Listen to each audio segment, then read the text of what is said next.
आज मी तुम्हाला माझ्या हातच्या गावाकडचा चहा दाखवणार आहे। गावाकडचा चहा चुलीवर केला की त्याची चवच वेगळी लागते। ताज्या दुधामुळे चहाची चव अगदी खास लागते।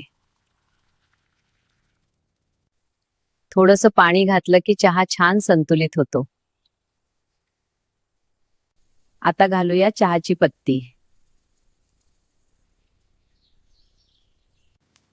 थोडंसं आलं घातलं की सुगंध अजून वाढतो।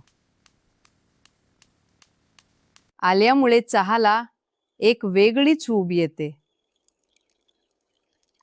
आता आपल्या चवीप्रमाणे साखर घालायची।